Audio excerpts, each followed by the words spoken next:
Hello and welcome. मैं उम्मीद करता हूँ आप सब ठीक हैं और बहुत ज़्यादा एक्साइटेड भी, बिल्कुल मेरी तरह। और उसका एक बहुत वैलिड रीज़न भी है। रीज़न ये है कि जी 2017 में एक मूवी आई थी जिसका नाम था जस्टिस लीग, जो स्वीडन ने उसको डायरेक्ट किया था।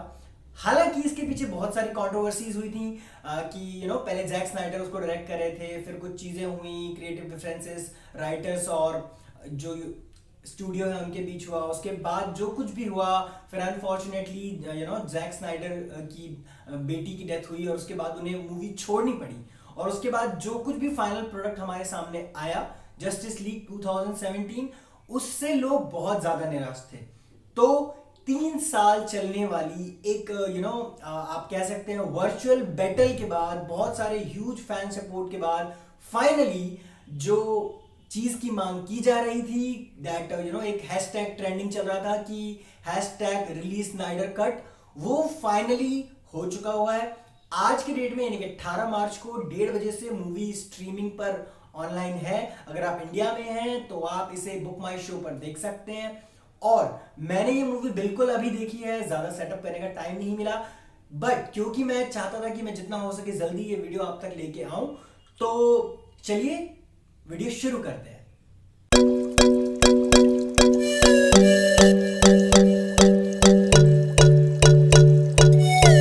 तो मैं आपको आज मतलब डिटेल में बताने वाला हूं कि क्यों जस्टिस लीग 2017 जो थी उसके मुकाबले में स्नाइडर कट बेटर है। फाइनली स्नाइडर कट आ गया है और एक लंबे इंतजार के बाद मैंने वो देखा है। मैं बहुत एक्साइटेड था और मैं उम्मीद करता हूं कि आप सब भी होंगे, जितने भी वेट कर रहे थे कि स्नाइडर कट आएगा, हम देखेंगे। तो हाँ, स्नाइडर कट आ चुका है। I had a dream. Almost like a premonition. I think there's an attack coming. My lord. आप देख सकते हैं, जैसा मैंने कहा इंडिया में है, बुक माई शो पर देख सकते हैं। अगर आप चाहते हैं कि आप ये और कैसे और किस प्लेटफॉर्म पे ये मूवी देख सकते हैं, तो उसके लिए मैं इस वीडियो के डिस्क्रिप्शन में अपना इंस्टाग्राम का हैंडल डाल दूंगा। आप वहां पे मुझे डीएम कर सकते हैं, मैं आपको डायरेक्ट कुछ तरीके भी बता सकता हूं। बट उसके पहले अगर मैं बात करूं रिव्यू की, यानी कि जैक स्नाइडर कट कैसा है, कंपैरिजन की बात करूं, तो ये रिव्यू मैं 2 पार्ट में करने वाला हूं। सबसे पहले मैं आपको एक बेसिक रिव्यू दूंगा कि मूवी कैसी है, क्या क्या अच्छी चीजें हैं, और जो जॉश व्हीडन ने जस्टिस लीग बनाई थी उसमें क्या था या नहीं था, क्या खराबियां थी, इसमें क्या चीजें इंप्रूव की गई हैं। तो ये फॉर्मेट रहेगा। एक पॉइंट के बाद जब रिव्यू खत्म होगा तो उसके अगले पार्ट में मैं आप लोगों को एक डिटेल ब्रेकडाउन दूंगा स्टोरी के बारे में, डीसी एक्सटेंडेड यूनिवर्स के बारे में, ताकि आपको डीसी का आगे का फ्यूचर पता चल सके। और इस मूवी के एंड में जो स्पॉयलर्स कह सकते हैं, या जो आप कह सकते हैं कि एक हुक छोड़ा गया है, वो बहुत ही एक्साइटिंग है। और वो ऐसा उम्मीद बनाता है कि आने वाले टाइम में डीसी बहुत ज्यादा अच्छी मूवीज लेके आने वाला है। तो बिना कोई समय खराब किए सबसे पहले मूवी का रिव्यू स्टार्ट करते हैं। मैं सबसे पहले बात करूंगा एक कंपैरिजन की, जो कि होता आया है कि जॉश व्हीडन ने जो बनाया था और जैक स्नाइडर ने जो बनाया था, तो उसमें हुआ ये था कि जब जैक स्नाइडर ने मूव आउट किया था मूवी से, जब 2017 में वो मूवी रिलीज होने वाली थी और उससे मूव आउट किया था, तो उसके बाद जब जॉश व्हीडन आए, एवेंजर्स के डायरेक्टर हैं, डीसी ने सोचा कि भाई चलो उन्होंने एवेंजर्स बनाई है तो उनको यहाँ ले आते हैं और हो सकता है कि हमें भी वैसी कुछ सक्सेस मिल जाए। लेकिन ऐसा हुआ नहीं। जब वो वापस आए, मूवी ऑलमोस्ट शूट हो चुकी थी और यहां पर सिर्फ पोस्ट प्रोडक्शन का काम बाकी था। लेकिन जॉश व्हीडन ने क्या किया, जॉश व्हीडन आए, उन्होंने दोबारा से पूरी यूनिट को इकट्ठा किया, 1 महीने का रीशूट किया और फिर उसमें कुछ स्टोरी में चेंजेस करके फाइनल प्रोडक्ट जो आपको मिला जस्टिस लीग 2017, जिसके बारे में लोगों को जब ये बातें पता चली और जब उन्हें लगा कि नहीं यार, ये जो हमने देखा ये वर्थ इट नहीं है, उसके बाद जैक स्नाइडर कट की मांग शुरू हो गई। और उसके बाद जब फाइनली इस चीज को एक्सेप्ट किया स्टूडियोज ने, तो अभी जो प्रोडक्ट मैं अभी अभी देख के उठा हूं, ये हमारे सामने है। और अगर मैं एक लाइन में बोलूंगा तो बिल्कुल वर्थ है। अगर ये मूवी, मानता हूं 4 घंटे की मूवी है, 4 घंटे 2 मिनट इसका रन टाइम है, लेकिन फिर भी ये आपका पूरा पैसा वसूल है। 4 घंटे आपको ऐसा लगेगा कि यार ये मूवी आधा घंटा 1 घंटा और बड़ी हो सकती थी। ये मूवी कहीं पर भी ऐसी नहीं लगती जहां पर कि आपको ये लगने लगे कि यार ये मूवी इतनी लंबी क्यों है, कहीं भी खिंची हुई नहीं लगती, जो इस मूवी की सबसे अच्छी बात है। और सबसे बड़ी बात अगर मैं बात करूं, सबसे पहले मैं एक एक करके अगर बात करूं, सबसे पहले अगर कास्ट की बात कर लेता हूं तो कास्ट में जो हमारी जस्टिस लीग की टीम है, यानी कि जो हमारे सुपर हीरोज हैं, अगर मैं बात करूं हेनरी कैविल की, जो हमें दिखते हैं सुपरमैन के कैरेक्टर में।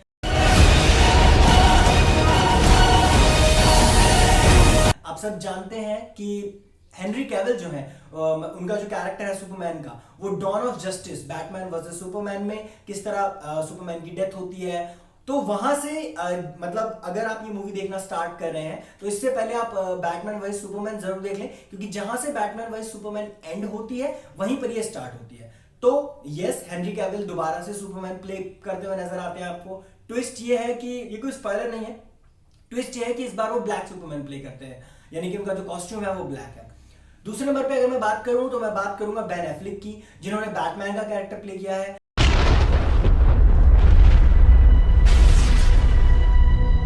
I heard about you. Didn't think you were real. Your guilt's have become your reason. Hate is useless. I will come for my great prize. बहुत अच्छे लगे हैं अपने काम में जब से उन्हें ये जिम्मेदारी दी गई है कि बैटमैन का कैरेक्टर को उन्हें फॉलो करना है, आगे बढ़ाना है। तो उन्होंने उस लेगेसी को पूरी तरह निभाया है, जो लेगेसी आप कह सकते हैं Christian Bale the dark knight trilogy से छोड़ कर गए थे। तो उन्होंने बहुत अच्छे से अपने रोल को परफॉर्म किया है, बहुत अच्छी acting, expressions, to the point dialogue delivery बहुत ज्यादा अच्छे लगे हैं उस चीज में, और उन्होंने अपने कैरेक्टर को बहुत ज्यादा जस्टिफाई भी किया है। अगर तीसरे नंबर पे मैं बात कर लूंगा तो मेरी all time favourite wonder women यानी कि Gal Gadot. Something is coming. Back to the Dark Ages. The devil and his army. And now the world is broken. This is the only way. I watched your island burn. Show him your fear! Gal Gadot के character को भी इस film में बहुत ज्यादा अच्छे तरीके से दिखाया गया है, और उनके अंदर जो चल रही एक अपने आप से लड़ाई है, अपने पास से लड़ाई है, उसको भी काफी अच्छी तरह से दिखाया गया है।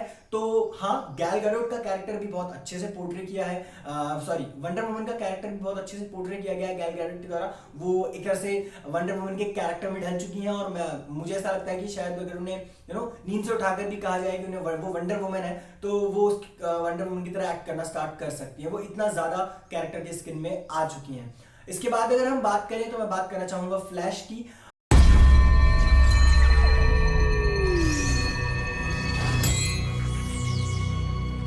I want you to listen to me, Barry, because I mean this. I'm putting together a team.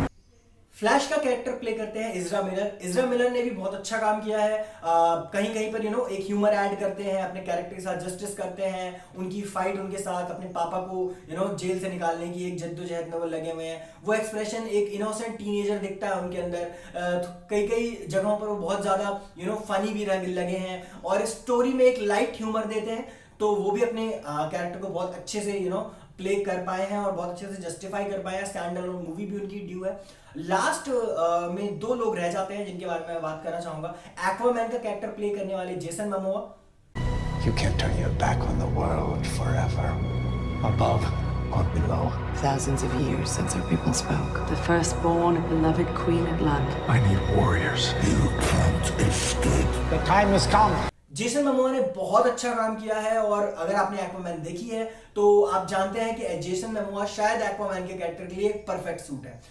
और लास्टली मैं बात करना चाहूंगा साइबॉर्ग के कैरेक्टर की। साइबॉर्ग का एक बहुत इंटरेस्टिंग कैरेक्टर है।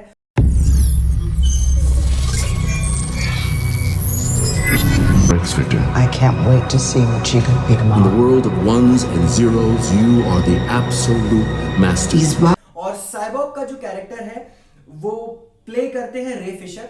रे फिशर साइबॉर्ग के कैरेक्टर में बहुत अच्छे लगे हैं, और इस पर्टिकुलर अगर आप बात करें स्नाइडर कट की, तो स्नाइडर कट में साइबॉर्ग के कैरेक्टर को बहुत ज्यादा अच्छे से दिखाया गया है। कैरेक्टर डिटेलिंग की गई है, कैरेक्टर डेवलपमेंट किया गया है, और वो चीज आपको देखने में बहुत अच्छी लगती है। कितना इंपॉर्टेंट रोल है उनका इस मूवी में, वो भी आपको बहुत ज्यादा एक्साइट करता है। तो ये बात हो गई सारी कास्ट की। इसके बाद अगर मैं बात करूं स्क्रीन प्ले जो लिखा है वो क्या कहते हैं जैक स्नाइडर ऑब्वियसली आए हैं वापस, तो उन्होंने दोबारा से उस चीज को रीराइट करके थोड़ा बहुत अलग शूट करके किया है, और बहुत अच्छा स्क्रीन प्ले है। जैसा मैंने कहा 4 घंटे की मूवी होने के बाद भी ये आपको कहीं से कहीं तक बोर नहीं करती है।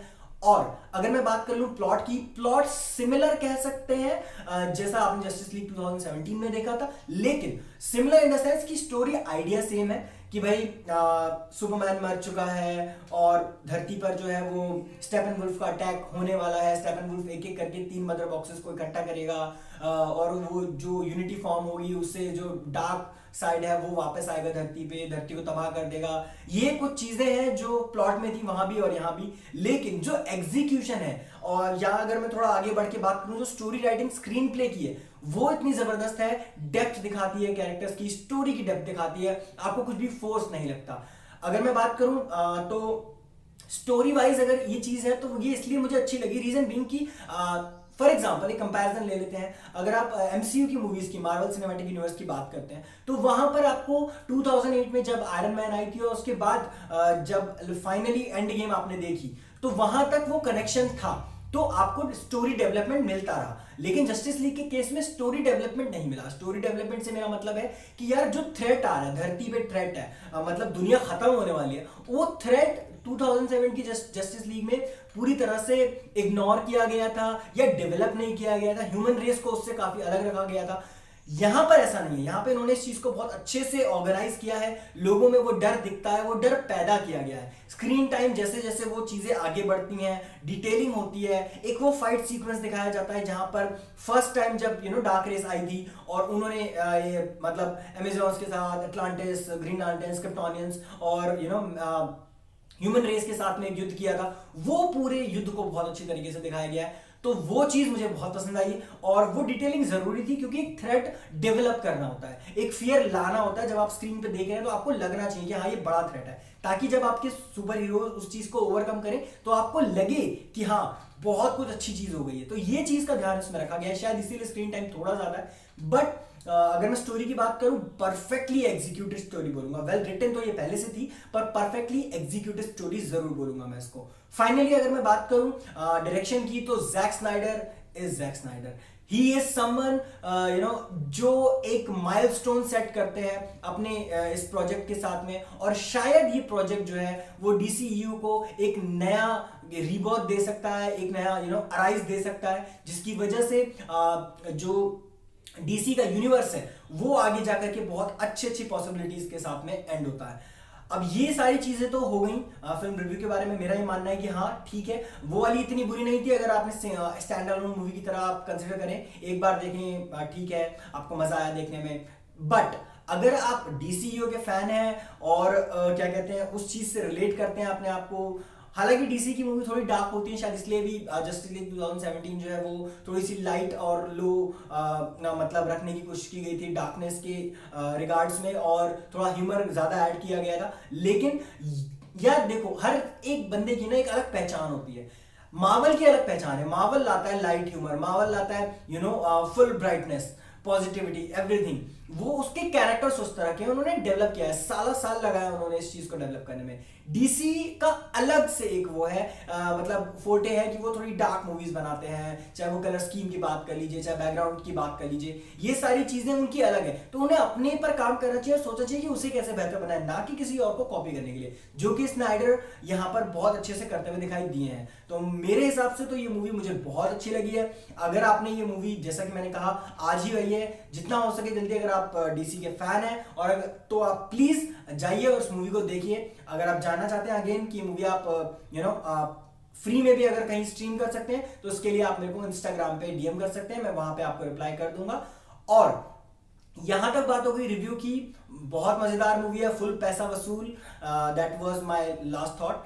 बट अब इससे आगे अगर मैं जाऊं, इस रिव्यू को अगर मैं आगे कंटिन्यू करूं, तो मैं थोड़े से स्पॉयलर्स की बात करना चाहूंगा, थोड़े से थ्योरीज की बात करना चाहूंगा। जो चीजें पिच की गई हैं आगे के लिए वो मुझे बहुत अच्छी लगी हैं और उस चीज को मैं थोड़ा सा बताना चाहूंगा। सबसे पहले मैं बात कर लेता हूं जोकर की। जोकर का कैरेक्टर जब मैंने ट्रेलर में देखा था, मैं थोड़ा सा सरप्राइज था कि जोकर की एंट्री हो रही है, क्या मेन फाइट में वो शामिल होगा नहीं होगा। लेकिन जहां पर बात आती है कि यार वो चीज, हालांकि वहां पे भी मुझे ये लग गया था कि ये जो है ये शायद एक सपना होगा और एक्चुअल में जोकर जो है वो वहां पर नहीं होगा। तो हुआ यही, जब ये फाइट खत्म होती है तो मल्टीवर्स का कॉन्सेप्ट लॉन्च कर दिया इन लोगों ने भी। फ्लैश की स्टैंड अलोन मूवी के साथ शायद उस चीज को एक्सपैंड भी करेंगे। मल्टीवर्स जैसा आप मार्वल सिनेमैटिक यूनिवर्स में भी देख चुके हैं कि एक दुनिया से जुड़ी दूसरी दुनिया, दूसरी अगर मैं आसान भाषा में कहूँ तो और उस तरह से लेयर्स बन जाती है डिमेंशंस की।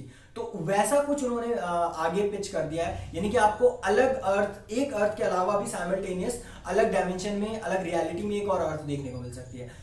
अब यहाँ पर क्या है, बैटमैन है, उसको एक सपना हॉन्ट कर रहा है। हॉन्ट क्या कर रहा है कि जब ये फाइनल बैटल होती है, बिफोर ये सुपरमैन को जिंदा करने जा रहे होते हैं, उसको ड्रीम्स आते हैं, एक तरीके से विजन्स आते हैं कि सब मरे हुए हैं, जहाँ पे आप एक सीन देखते हैं कि वंडर वुमन मर गई, ये सब मर गए, और सुपरमैन जो है वो अगेंस्ट खड़ा हुआ है बैटमैन के, और बैटमैन एक टीम फॉर्म करके सुपरमैन से लड़ रहा है। ये कुछ चीजें जो उन्होंने मल्टीवर्स का कॉन्सेप्ट दिया है। अगर आप बात करेंगे डार्क साइड की, तो डार्क साइड में भी उन्होंने यही दिखाया है कि अब क्योंकि वो ये बैटल हार चुके हैं, फाइनली वो हारते हैं ये बैटल, जी हाँ, ये भी एक स्पॉइलर है, लेकिन जब वो हारते हैं तो मदर बॉक्सेस तो डिस्ट्रॉय हो चुके हैं, लेकिन वो वापस से अगर धरती पे कब्जा करना चाहते हैं तो कैसे? तो वो एक चीज जिसकी वो बात करते हैं वो एक है कि एक अल्टरनेट अर्थ की बात करते हैं, एक ऐसे डिमेंशन की बात हो रही है यहाँ पर जो कि सारी दुनिया के जितने भी डिमेंशंस हैं उनको होल्ड करता है, उनको ओरिजिन करता है, जिसका पता अब चल चुका है डार्क साइड को। तो अब वो ये प्लान है उनका कि वो वहां से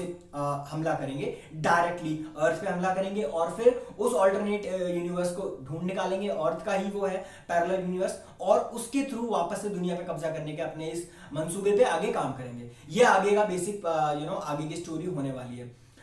अब ये सारी चीजें जो यहाँ पर दी गई हैं, चाहे वो जोकर की थोड़ी सी एंट्री हो, अगर मैं बात करूं जोकर की थोड़ी सी, ठीक है, डायलॉग डिलीवरी अच्छी थी, जो सीन था बढ़िया लगा देखने में, बट स्टिल जब मैं हीथ लेजर को याद करता हूँ, उस वाले डार्क नाइट वाले जोकर को याद करता हूँ, वॉकिन फिनिक्स ने भी ठीक ठाक अच्छा कैरेक्टर पोर्ट्रे किया था, ऑस्कर भी मिला था उन्हें, नो डाउट, उनका परफॉर्मेंस अच्छा था, बट एज एन जोकर अगर मैं बात करूं, जितनी आदत या जितना फेमिलियर मुझे लगते हैं हीथ लेजर उस कैरेक्टर में, उतना पास तक नहीं पहुंच पाता कोई। प्लस मैं इसमें थोड़ा सा मेकअप की बात करना चाहूंगा, मेकअप उतना रियलिस्टिक नहीं था, शायद सुसाइड स्क्वाड वाले एक्सटेंशन से जोकर उठाया इन्होंने, शायद इसलिए इनको वो मेकअप का थोड़ा सा इन्होंने किया था। बट आई वुड बिलीव कि अगर आगे जोकर इंट्रोड्यूस होता है, जो मे भी होगा, तो आई वुड लव टू सी एक बेटर अटायर में, एक बेटर मेकअप के साथ, ताकि थोड़ा सा रिजेंबलेंस मिल सके हीथ लेजर वाले जोकर का भी। अब बात हो गई एक विलन की। दूसरे विलन की अगर मैं बात करूं तो मैं बात करना चाहूंगा लेक्स लूथर की। लेक्स लूथर अगर मैं बताऊं, बहुत वो फाइनल उसमें एंड में यही दिखाया है कि लेक्स लूथर जेल तोड़ के भाग आता है। उसने किसी को सुपारी दी है बैटमैन की, और उसने उसे बताया है कि ब्रूस वेन ही बैटमैन है। ये एक अलग से उन्होंने आगे ट्विस्ट डाल दिया है। अब इसमें क्या होगा कि क्योंकि लेक्स लूथर जो है वो साइंस टेक्नोलॉजी को या एलियन टेक्नोलॉजी को पहले से रिसर्च करना शुरू किया था। ये चीज आपने बैटमैन वर्सेस सुपरमैन में देखी होगी, और वहां से ये जो 3 मदर बॉक्सेस का आइडिया था वो ऑलरेडी वो क्रैक कर चुका था, शायद उतनी थियोरेटिकली नहीं, बट कहीं ना कहीं उसको आइडिया लग गया था इस चीज का। तो वो आगे आने वाले टाइम में एक बहुत ही मेजर विलन प्ले कर सकता है, क्योंकि अभी इनके पास ले दे के कुछ ही कैरेक्टर्स हैं जो अच्छे विलन्स का रोल प्ले कर सकते हैं। तो ये अगर मैं ह्यूमन रेस की बात करूं तो जैसे जोकर हो गया या लेक्स लूथर हो गया, अगर आप एलियन रेस की बात करेंगे तो डार्क सीड तो है। तो ये सारी चीजें चल रही हैं।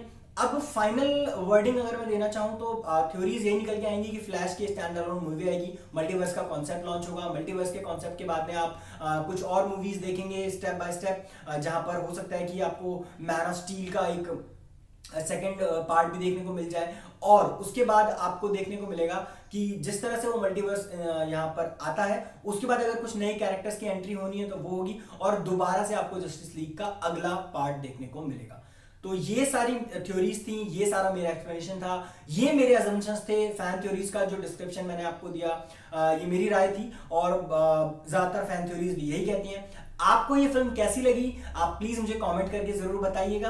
रिव्यू कैसा लगा, अगर वीडियो पसंद आया है तो प्लीज वीडियो को लाइक कीजिए, शेयर कीजिए, चैनल को सब्सक्राइब कीजिए, बेल आइकन प्रेस कीजिए, और जितना हो सके इस चैनल को सपोर्ट कीजिए, ताकि जितना हो सके जल्दी हम ग्रो करें। जितने ज्यादा सब्सक्राइबर्स होंगे, जितने ज्यादा लाइक होंगे, कमेंट होंगे, उतना ज्यादा वीडियोस को यूट्यूब आगे पुश करेगा, तो ये चैनल आगे बड़ा होता जाएगा। और जैसा कि मैं आपको हमेशा कहता हूं, हमेशा मेरी कोशिश यही रहती है कि अच्छे से अच्छा नया से नया कंटेंट जितना हो सके जल्दी आप तक लेके आया जाए, और आप लोगों को बस एंटरटेन करना है और कोई बात नहीं है। तो प्लीज अगर आपने और भी वीडियोस देखने हैं चैनल पे तो आपको चैनल पे मिल जाएंगे। एक नई सीरीज शुरू की है मैंने, ऑस्कर सीरीज, उसका पहला वीडियो ऑलरेडी आ चुका है, आप वो भी देख सकते हैं। ऑस्कर के आने वाली मूवीज के बारे में जो मेरी सीरीज है उसका भी अगला एपिसोड बहुत जल्दी आएगा। अगर आप उसकी अपडेट्स चाहते हैं तो आप इंस्टाग्राम पे मुझे फॉलो कर सकते हैं, वहाँ पे मैं अपडेट्स वहाँ पे आपको मिलती रहेंगी, मैं अपडेट्स वहाँ पे डालता रहूँगा। तो नेक्स्ट टाइम मिलते हैं किसी नए वीडियो के साथ। May be the Oscar series का नया एपिसोड हो सकता है, या फिर मुंबई सागा रिलीज होने वाली है तो उसका भी हो सकता है। तो टिल देन मैं आप लोगों से लास्ट मेरी रिक्वेस्ट चाहिए, प्लीज कोशिश कीजिए कि चैनल के सब्सक्राइबर्स को बढ़ाएं आप, और अपने फ्रेंड्स और अपने फैमिली को इस चीज को शेयर करें और प्रोएक्टिवली चैनल को आगे बढ़ाएं। आज के लिए बस इतना ही। अपना ध्यान रखिए, अपने परिवार का ध्यान रखिए, खुश रहिए, एंजॉय कीजिए और अपना ख्याल रखिए।